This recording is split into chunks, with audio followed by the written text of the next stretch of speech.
प्रभु यीशु मसीह के hallelujah hallelujah.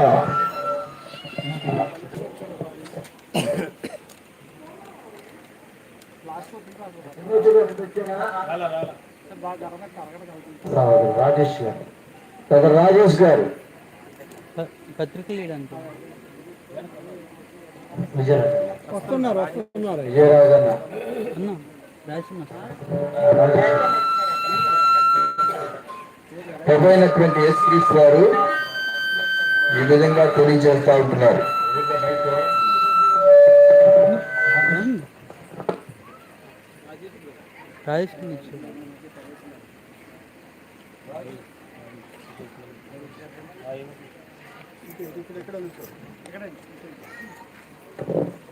తర్వాత Timothy గారు అందుబాటులో ఉన్నారు.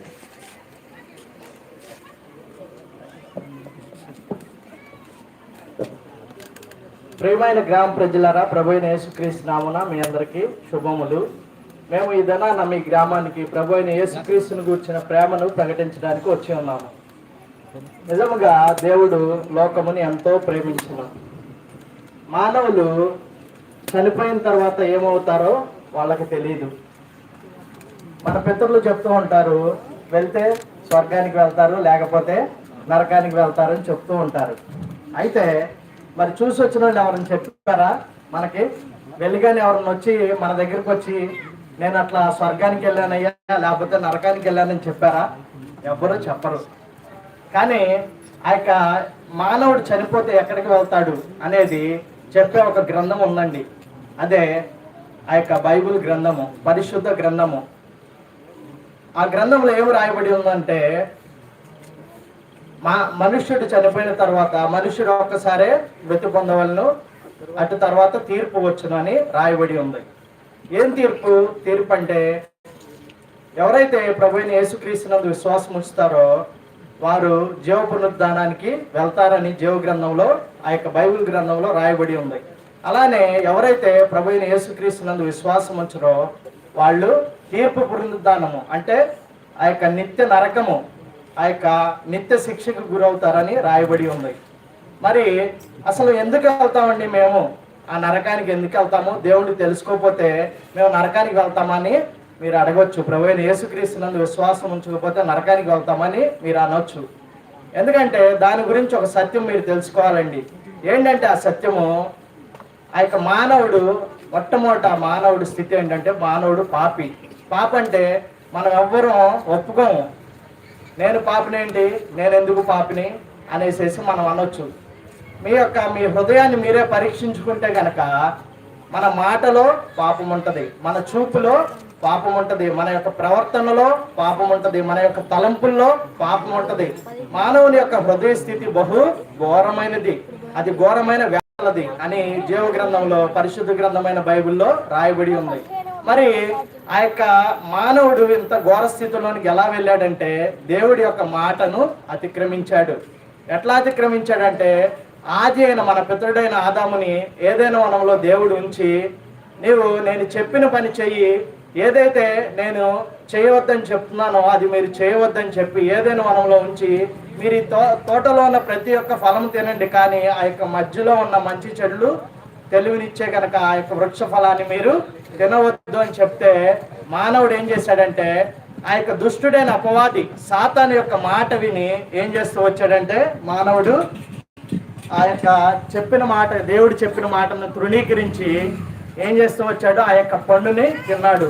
తినటం వల్ల ఏమొచ్చిందంటే ఆజ్ఞాతిక్రమము, పాపము, పాపం వల్ల జీతము మరణము, నిత్య నరకము. ఇలాగున ప్రతి ఒక్క మానవుడు మన తండ్రికి, మనం డాక్టర్ దగ్గరికి వెళ్తే మన తండ్రికి మనకి టెస్ట్ చేసిన తర్వాత షుగర్ ఉందా అని వాళ్ళు చెక్ చేసి షుగర్ ఉందా అని కన్ఫర్మ్ చేసే ముందు మీ పేరెంట్స్కి షుగర్ ఉందా అట్లా అని అడుగుతూ ఉంటారు కదండి. కొన్ని వంశపారంపర్యమైన ఈ యొక్క షుగరు, బీపీ ఇట్లాంటి రోగాలు ఎట్లా వస్తాయో అట్లానే ఈ పాప రోగం కూడా మన పితరుడైన ఆదాము నుంచి మనందరికీ ట్రాన్స్ఫర్ అయిపోయింది. ఆ జన్యుపరమైన రోగాలు అంటారు కదా, ఇట్లాంటి రోగాల్లో ఇది కూడా పాప రోగం అనేది ఆ యొక్క పితరుడైన ఆదాము నుంచి ట్రాన్స్ఫర్ అయింది. మరి ఈ యొక్క రోగానికి నివారణ, మరి షుగర్ వస్తే టాబ్లెట్ వేసుకుంటాం, డాక్టర్ దగ్గర చూపించుకుంటాము, అట్లానే ఇంకేదైనా రోగాలు వస్తే డాక్టర్ దగ్గరికి వెళ్ళి చూపించుకుంటాం. కానీ మరి పాప రోగాన్ని చూస్తే డాక్టర్ ఎక్కడైనా బోర్డు కనిపించిందండి మీకు? ఈ చుట్టుపక్కల ఎక్కడే కనిపించదు. మీరు ఈ దేశం కాదు, అమెరికా వెళ్ళినా, మరి ఖండాలకు వెళ్ళినా, లేకపోతే ఇంకో గ్రహానికి వెళ్ళినా పాప రోగానికి మందు అనేది మీరు ఎక్కడ ఎతికినా సరే డాక్టర్ ఉండడు, దానికి మందు కూడా ఉండదు. ఒకటి మందు ఉందండి. ఆ మందు ఏంటిది? ప్రభు అయిన యేసుక్రీస్తు వారే. ఆ యొక్క ప్రభు అయిన యేసుక్రీస్తు నందు విశ్వాసం ఉంటే గనక ఆయన నమ్మదగిన వాడు, నీతిమంతుడు గనుక దేవుడు లోకమును ఎంతో ప్రేమించును కాగా ఆయన యందు విశ్వాసం ఉంచేవాడు నశింపక నిత్య జీవం పొందినట్లు ఆయన్ని తన ప్రియ కుమారుని ప్రభు అయిన యేసుక్రీస్తు వారిని, మన యొక్క పాప రోగానికి ముందుగా ప్రభు అయిన యేసుక్రీస్తు వారిని, ఆ యొక్క తండ్రి అయిన దేవుడు ప్రభు అయిన యేసుక్రీస్తు వారిని మన యొక్క పాప రోగానికి ముందుగా ఈ లోకానికి పంపించి మన పాపాల నిమిత్తము ఆయన కల్వరి శిలువలో మరణించి తిరిగి లేచడం ద్వారా నీ యొక్క నా యొక్క పాప రోగానికి మందు అనేది మనకి అవైలబుల్లో ఉందండి. ఇప్పుడు ఆ యొక్క మందుని మనం మెడిసిన్ తీసుకోవాలంటే గనక నీవు నేనేం చేయాలా? ప్రభు అయిన యేసుక్రీస్తు నందు విశ్వాసం ఉంచాలా. ఇంకో దారి లేదండి. ఏ డాక్టర్ దగ్గరికి వెళ్ళి మన యొక్క పాప రోగాన్ని కుదిరించుకుందామన్నా మీ వల్ల కాదు. ఎందుకంటే మనం నశించిపోతాం. ఏ దినం మనం చనిపోతామో మనకి తెలియదు. మన సాతాను గర్జించు సింహం వలె ఎవరిని మింగుదునా అని తిరుగులాడుచున్నాడు. ఎప్పుడు మరణిస్తామో తెలియదండి. ఎప్పుడు మనం ఏమవుతామో తెలియదు. మన ఇంట్లో వాళ్ళు బయటకు వెళ్ళి ఎప్పుడు తిరిగి వస్తారో, ఎప్పుడే వార్త అంటామో మనకే తెలియదు. కానీ మనం ఎప్పుడు మరణించినా సరే ఆ యొక్క నిత్య జీవానికి వెళ్ళాలంటే కనుక ఈ యొక్క పాప రోగం నుంచి మనం విడుదల పొందాలా. ఎప్పుడైతే మనం ఆ పాప రోగం నుంచి విడుదల పొందుతామో అప్పుడు మనము ఆ యొక్క ఎప్పుడు చనిపోయినా సరే పరలోకానికి వెళ్తామని నిశ్చయత మనకు కలుగుతుంది. ఆ యొక్క నిశ్చయతలోనికి రావాలంటే గనక మన యొక్క పాప రోగానికి నివారణ తొలగిపోయి నీవు నేను ఆ యొక్క మహామహిమలో తండ్రితో కూడా నీతిమంతులుగా, పరిశుద్ధులుగా, నిష్కల్మషులుగా తండ్రితో కూడా తండ్రి రాజ్యంలో ప్రభు అయిన యేసుక్రీస్తుతో ఆ యుగయుగాలు పరలోక రాజ్యంలో నీవు నేను ఉండాలంటే గనక ఆ యొక్క పాప రోగం నుంచి నీవు నేను విడుదల పొందాలా. కాబట్టి ప్రభు అయిన యేసుక్రీస్తు వారి ఈ లోకానికి మన యొక్క పాప రోగానికి ఆ యొక్క మెడిసిన్ ఇవ్వడం కోసం ఆయన నా పాపాల కొరకు మన దోషాలు, మనము చేసిన పాపపు క్రియలు వీటన్నిటి నిమిత్తము ఆయన ఈ లోకానికి వచ్చి చనిపోయారు, తిరిగి లేచారు. నా పాపాల కొరకు ఆయన కల్వరి శిలువలో ప్రాణం పెట్టారు. నువ్వు నేను చేయాల్సింది ఏం లేదండి. వేలు ఖర్చులు పెట్టడం, ఇంకో ఏదో చేయాల్సిన పని లేదు.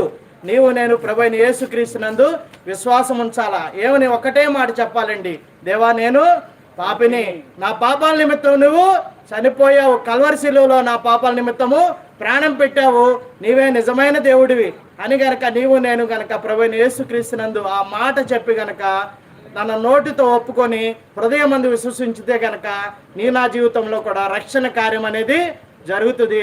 మనందరం ఆ నిత్య జీవానికి వారసులం అవుతాము, పాప రోగం నుంచి నివారణ పొందుతాము.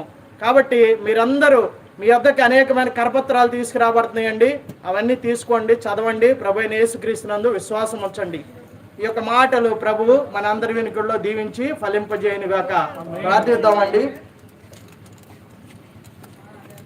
ప్రేమ కలిగిన తండ్రి, కృప కలిగిన దేవా, జీవం కలిగిన యేసయ్య, జీవాధిపతి, నీ బంగారు పాదాలకు స్తుతులు స్తోత్రాలు చెల్లిస్తున్నాం తండ్రి. ఈ విధంగా నాయన మరొక అవకాశాన్ని మాకు అనుగ్రహించి నరసింహరావు పాలెంలో ఇలాగ బహిరంగ సువార్త నాయన అనేక అన్యజనుల మధ్య నీ సువార్తను ప్రకటించడానికి మీరు మాకు అనుగ్రహిస్తూ వచ్చిన మరొక అవకాశాన్ని బట్టి నీకు స్తుతులు స్తోత్రాలు చెల్లిస్తున్నాం తండ్రి. ఈ విధముగా నాయన సమయాన్ని అనుకూలపరిచి, వాతావరణాన్ని అనుకూలపరిచి ఈ విధముగా ఈ గ్రామంలో సువార్తను ప్రకటించడానికి నశించిపోతున్న ఆత్మల పట్ల నాయన మేము నాయన ప్రేమ చూపడానికి నాయన మీరు అనుగ్రహిస్తూ వచ్చిన ఈ యొక్క మంచి అవకాశాన్ని బట్టి, మీరు చూపిన కృపను బట్టి నీకు వందనాలు. ఈ యొక్క వాక్యం నాయన విత్తబడి ఉంది నాయన, ఎవరైతే విన్నారో వాళ్ళ యొక్క హృదయంలో నాయన రక్షణ కార్యము జరిగించండి తండ్రి. మీరే నిజమైన దేవుడని విశ్వసించిన నాయన కృప చూపండి నాయన. కరపత్రాలు చదువుతున్న బిడ్డలను కూడా జ్ఞాపకం చేసుకోండి, దర్శన ఆయన మీరు నాయన రక్షణ కార్యం ఆ యొక్క ప్రతి ఒక్క బిడ్డల జీవితాల్లో జరిగించి మీరే నాయన కేవలం మీ నామనికి ఘనత మహిమ ప్రభావాలు ఆయన మీరే నాయన పొందనర్హుడు అని నాయన మీకే సమస్తమైన మహిమ ఘనత ప్రభావాలు చెల్లిస్తూ నజరేయుడైన యేసుక్రీస్తు నామమున అడిగి ప్రార్థించి వేడుకొంచున్నాం తండ్రి. ఆమేన్.